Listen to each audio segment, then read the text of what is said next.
네, 우리는 계속해서 예레미야 말씀을 이 새벽에 함께 읽어 나가고 있는데요. 심판 속에서 빛나는 소망의 약속이라고 하는 큰 주제를 가지고 오늘 이 아침 77번째 시간입니다. 구원과 회복의 약속이라고 하는 제목으로 말씀 함께 나누는 그리고 은혜 받는 시간 되어지기를 원합니다. 이 느부갓네살이 이끄는 바벨론 군대에 의해서 이 포위를 당해서 성원에 갇힌 유다 백성은 이 소망이라고 하는 것은 한 가지도 가질 수 없는 상황에 놓였습니다. 예레미야의 탄식 속에서도 아무런 소망이 없는 현실이 그대로 지금 드러나고 있거든요.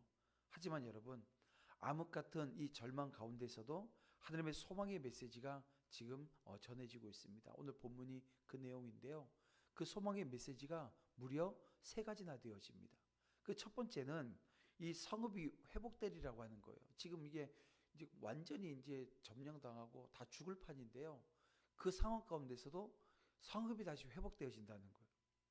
예루살렘 성은 바벨론 군대가 아니라 이스라엘의 하나님 여호와께서 파기하셨습니다.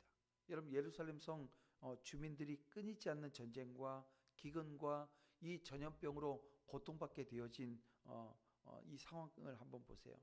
결국 이 바벨론 왕 느부갓네살에게 짓밟히게 된 것이 왜 지금 이렇게 되어진 것입니까?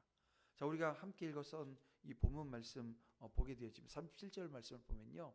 보라, 내가 노여움과 분함과 큰 분노로, 무슨 얘기예요? 한마디로 이야기하면 하나님의 분노 때문이라는 겁니다. 근데 여기서 중요한 것은 이스라엘을 파괴하시는 분이 하나님이신데 회복시키실 분도 하나님이시라는 거예요. 예, 파괴하시는 분이 하나님이시니 회복하시는 분도 하나님이시라는 거예요. 하나님은 다윗 왕조는 망하고 예루살렘과 유다 거민들이 뿔뿔이 흩어지겠지만 이후에 다시 그들과 그들의 후손이 이 예루살렘으로 돌아와서 안전하게 살게 되어질 것을 약속하시는 겁니다. 하나님은 우리가 지은 죄악에 대해서 간과하시는 분이 아니세요. 여러분, 그냥 내버려 두지 않으신다는 거예요. 하지만 여러분, 벌하신다고 해서 하나님의 백성이라고 하는 이 지위까지 박탈하시느냐? 그렇지 않습니다. 우리는 여기서 이 죄인이 죄값을 치른 후에는 반드시 용서하시고 또 약속의 땅으로 부르시고 이전과 같이 보호하시는 그 하나님을 만날 수 있다는 것입니다. 그리고 그 하나님은 여전히 오늘 이 시간 저와 여러분의 하나님 되십니다. 이 사실을 기억하고 믿음의 자리에 서는 거예요. 자, 이 두 번째 회복의 약속은요, 그 언약의 회복을 지금 말씀하십니다. 출애굽 당시 이스라엘이 시내산에서 금송아지를 숭배했을 때가 있었어요. 여러분, 그때 하나님은 저들에게 가나안 땅은 주겠지만 나는 같이 가지 않겠다, 이렇게 말씀하신 적이 있습니다. 이 출애굽기 33장 1절부터 3절에 나오는 내용입니다. 그때 모세를 비롯한 이스라엘은 모두 슬퍼해요. 자기 몸을 단장하지 않고 회개하는데요. 이때 하나님이 함께 하시지 않는다고 한다면 땅을 차지하는 게 아무 소용이 없다고 하는 것을 그 모세를 비롯한 이스라엘 백성들이 잘 알고 있었습니다. 하나님은 예루살렘 성만이 아니라 언약을 회복하사 이스라엘의 하나님이 되시고 이스라엘은 하나님의 백성이 될 거라고 지금 오늘 본문 38절에서 약속하고 있습니다. 하나님의 백성은 항상 하나님을 섬기고 경외해요. 그리고 하나님은 그들을 떠나지 않으시고 그들에게 복을 주실 겁니다.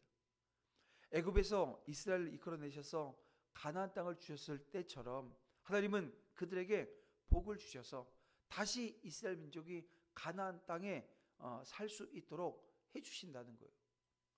어떻게 보면 지금 이스라엘 민족이 가나안 땅, 야곱이 그 70명과 함께 그 가나안 땅에 들어갔던 것처럼 지금 다시 그 이스라엘 민족은 바벨론이라고 하는 그 민족에게 바벨론이라고 하는 나라에 완전히 망하고 그들의 속국이 되어져서 포로로 잡혀가는 과정에 놓입니다.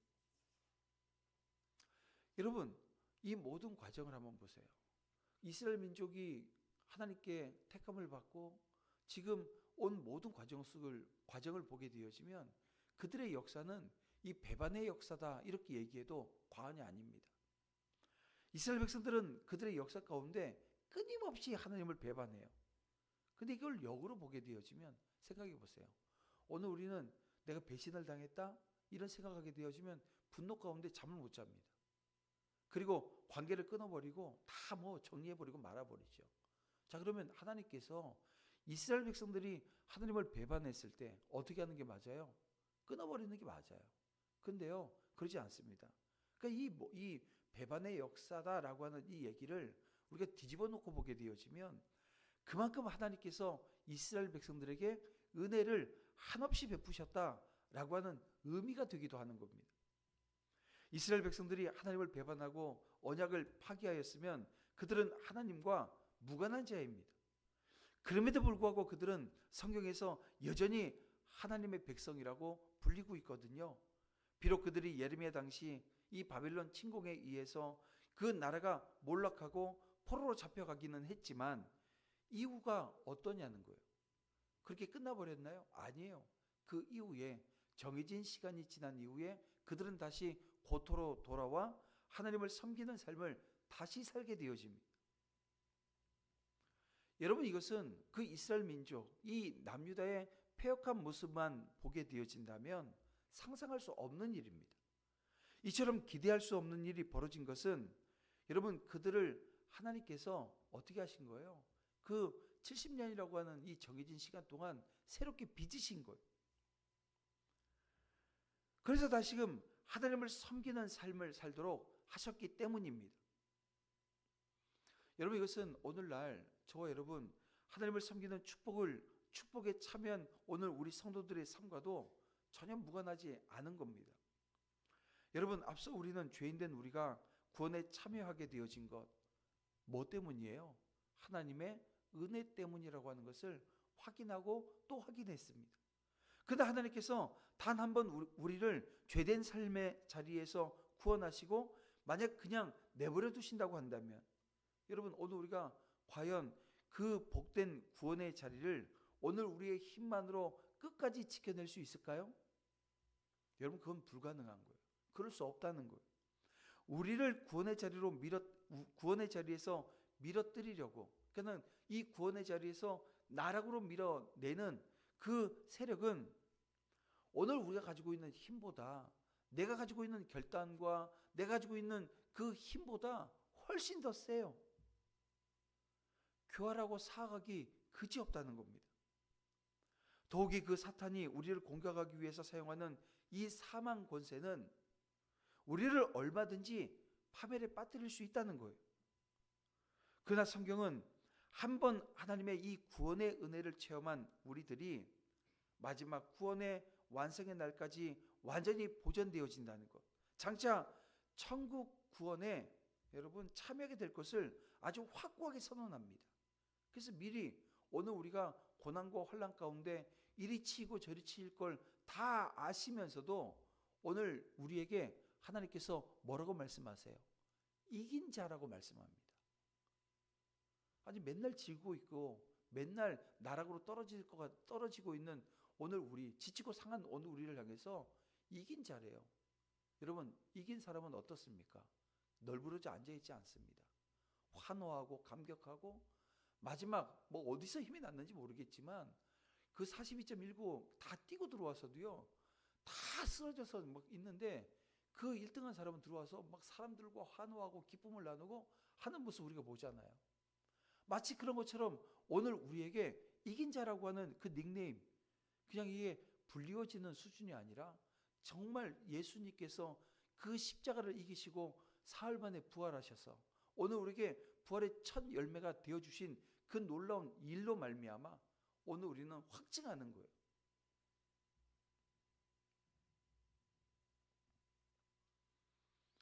이처럼 확신에 넘치는 선언을 할 수 있는 이유가 또 있는데요. 그것은 바로 성도를 구원하신 하나님께서 그 구원의 완성이 이루어지기까지 오늘 저와 여러분을 약속만 주신 것이 아니라 견인하고 있다는 거예요. 영화로운 자리, 완전한 자리에 서기까지 한시도 떠나지 않으시고요. 지금도 오늘 불같은 우리 하나님께서 불같은 눈동자로 우리를 붙들고 지키고 계시기 때문이라는 겁니다. 그래서 우리가 신앙을 가질 수 있는 것만이 아니라 하나님에 대한 신앙을 지켜나가며 이 구원의 완성이 이루어지기까지 성도로서 살아갈 수 있는 것은 다른 데 있지 않아요. 하나님의 은혜의 결과라는 것입니다. 간혹 성도들 중에 자신이 하나님을 믿게 된 것이나 그 믿음을 유지시켜 나가는 것을 자신의 힘이나 노력으로 말미암은 것이라고 여기시는 분들이 가끔 있어요. 근데 여러분, 자기가 다른 사람들에 비해서 유달리 선하기 때문에 그 자리에 설 수 있는 겁니까? 아니라는 거예요. 그건요, 교만입니다. 근데 교만은 누가 싫어하시는 거예요? 우리 하나님이 가장 싫어하는 죄입니다. 교만이요. 우리는 스스로는 하나님을 믿을 수도 없고 믿음을 유지시켜 나갈 수도 없는 존재입니다. 하나님께서 우리에게 이렇게 놀랍고도 한결같은 은혜를 베푸시기에 우리는 하나님을 믿을 수도 하나님에 대한 믿음을 유지시켜 나갈 수도 있는 거예요. 그래서 이걸 우리는 항시도 잊어서는 아니 됩니다. 오늘 우리의 믿음의 시작 그리고 그 과정 그 끝이 다 하나님으로부터 말미암은 것이다 라고 하는 것을 깨닫고 겸손하게 끝까지 감사하면서 끝까지 하나님만 붙드는 저와 여러분 되어지기를 주님의 이름으로 축원함을 드립니다. 언약의 약속이 다시 회복되어졌기에 오늘 우리가 그 확신 속에 서게 되어지는 겁니다. 마지막 오늘 본문에 그 하나님께서 회복에 대한 말씀은요, 땅이 회복되어질 것이라고 말씀해 주고 있어요. 예레미야는 땅을 사지 않았습니까? 이 예레미야는 땅을 샀지만 사실 그가 살아있는 동안 그 땅의 소산을 먹을 가능성은 없어요. 하지만 하나님은 예레미야가 그 땅을 사는 모습을 통해서 어떤 걸 지금 이루시는 거예요? 유다 백성이 반드시 그 땅으로 돌아와 소산을 먹을 것이라고 하는 것을, 하나님의 복이 다시 임하고 누리게 되어질 것에 대한 것을 지금 보증해 주고 계시는 겁니다. 하나님은 자기 백성에게 재앙을 내리셨지만 재앙만큼이나 큰 복을 내리실 것이고 유다의 땅은 황폐해서 아무도 살지 않는 광야와 같이 되겠지만 하나님의 은혜로 말미암아 그 땅을 다시 사고 경작하는 일이 일어날 거라고 오늘 본문 44절까지 계속해서 지금 거듭해서 말씀하고 있는 것입니다. 그러므로 예레미야가 땅을 산 것은 여러분 결코 어리석은 선택이 아니라는 거예요. 하나님의 구원을 보여주는 증거의 역할을 하게 되는 겁니다. 예레미야는 수십 년 후에 베푸실 하나님의 은혜를 바라보았던 거예요. 여러분, 오늘 우리에게 그런 축복이 있기를 원합니다. 하나님께서 오늘 우리의 영적인 눈을 보여주시고 오늘 우리의 마음, 이 하나님이 주시는 마음이 오늘 우리 가운데 회복되어져서 하나님께서 오늘 우리에게 주시는 그 복들을 몇 년 뒤에 보기래요. 이 수십 년 이후에 오늘 우리 가운데 임하게 되어질 그 복을 보게 하시는 거예요. 여러분, 이 은혜가 우리 가운데 임해서 이 보여지는 은혜가 우리 가운데 있기를 원합니다. 우리는 지금의 일뿐만이 아니라 대대로 이어질 하나님의 복에 관심을 갖고 또 후손에게 하나님의 복을 물려주는 거예요. 여러분, 이게 오늘 우리가 이 마지막 순간까지 끊이지 않고 해야 될 일 중에 하나인 겁니다. 사랑하는 성도 여러분, 인생 가운데 어두운 터널 같은 시간을 만날 때가 있을 거예요. 그럴 때마다 혹시 그것이 하나님께서 내가 지은 죄에 대해서 그 징계의 회초리를 내리시는 것은 아닌지 여러분 두렵고 떨림으로 그걸 바라볼 수 있는, 어떻게 보면요, 나 자신을 점검할 수 있는 계기가 되었으면 좋겠는 거예요. 그리고 만약 그렇다고 한다면 여러분 우리는 어떻게 해야 됩니까? 철저하게 하나님 앞에 회개해야 되는 거예요. 엎드려야 되는 거예요. 그러면 주님은 모든 것을 회복시켜 주십니다. 오늘 이 본문 말씀에 짧게 지금 회복의 말씀을 주시지만 이 말씀이요 그대로 다 이루어지거든요. 왜냐하면 우리 하나님은 신실하신 분이세요. 그냥 신실하심이 많은 분이 아니고요, 신실 그 자체이십니다. 우리는 사실 오락가락 하잖아요. 근데 우리 하나님은 그런 분이 아니십니다. 그래서 모든 것을 회복시키실 것이고 이전보다 더 큰 복을 회복하실 분이 하나님이신 거예요. 그래서 오늘 저와 여러분은 그냥 하나님 앞에 서 있는 거예요. 말씀 앞에 서 있는 거예요. 오늘도 나를 이끄시고 나를 붙드시는 분이 하나님이세요. 그 하나님의 크신 은혜 가운데 다시 한번 하나님이 내게 주시는 말씀들을 붙잡고 그 가운데서 이게 좀 긍정적이신 분들은 복을 바라봅니다. 뭐 돈이나 뭐 이런 게 아니고요. 하나님 주시는 복이에요. 거긴 진짜 오늘 우리가 살아갈 수 있는 근원적인 것들이 다 들어가 있지 않습니까? 그것을 함께 누리고 함께 여러분 전하는 자리에 우리 서기를 원합니다. 거긴요 십자가가 있어요. 거긴 보혈이 있습니다. 거긴 내가 산 흔적들이 남아있는 거예요. 여러분 그 축복된 자리에 함께 설 수 있기를 주님의 이름으로 축원함을 드립니다. 오늘 이 아침에도 이렇게 주신 하나님의 말씀 붙들고 기도하길 원해요. 기도할 때 이렇게 기도하며 나아가겠습니다.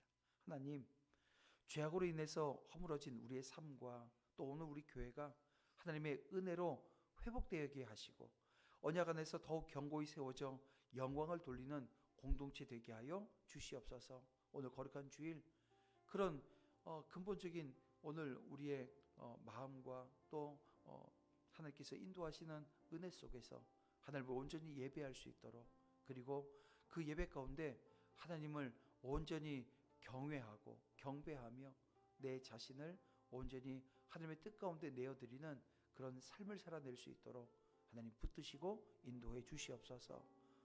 우리 다 같이 주여 한번 부르면서 간절한 마음으로 하나님께 기도하고 또 하루를 온전히 하나님께 드리는 거룩한 주일 되어지길 원합니다. 다 같이 기도합니다. 주여 아버지 하나님 함께해 주시옵소서. 붙들어 주시옵소서. 은혜 가운데 서게 하여 주시옵소서. 모든 것을 주님께 내어놓습니다. 믿음의 한 걸음을 내어딛습니다. 주님 말씀이 내 삶을 이끌고 내 삶의 자리에 주의 은혜가 넘치며 하나님이 주시는 거룩